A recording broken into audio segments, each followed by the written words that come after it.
How can I help someone who is addicted to pornography?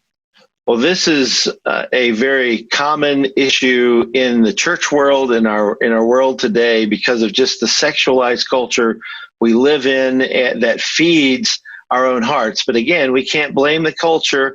We can't blame external things. It's our hearts. It's us. We are responsible for what we desire, and we have to be careful about everything. And I think many men and women that I've counseled can get overconfident and think, I can do this myself. And so the first thing that I try to do to help someone who's struggling with pornography is to help them to confess it, to be honest and open.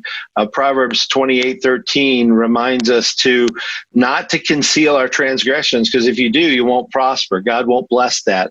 But if you confess and forsake them, so there's not just confessing, but there's something you have to do. The forsaking is the doing part of confession. So you say it, you agree with God, but then you make effort to go the other way. Those people find, Proverbs 28 verse 13 tells us, they find mercy. Now, we all want mercy. No one stands before the judge and says, give me justice. We all say, give me mercy, meaning don't give me what I deserve. And so I think that is the bulwark of counseling people who struggle with pornography. They feel the guilt and shame of that, so much so that they're afraid to tell other people. And they're afraid that because they've struggled with this lust, this strong desire, that's what a lust is.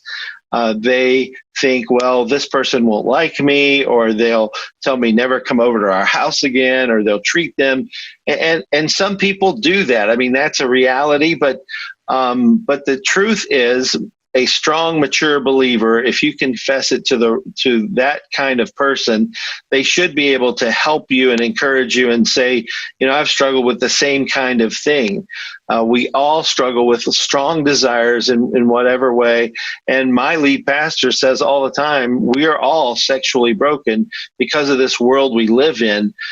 We are just inundated with images and messaging that is sexualized in so many ways. And so a mature person steps into their world and helps them without judging them, but understanding that they can fall too. And so I always counsel people to not think you have to do it on your own. Pick yourself up by your bootstraps. All that's a lie from the pit of hell, really. God wants us to recognize we need each other, and we need to be humble and open.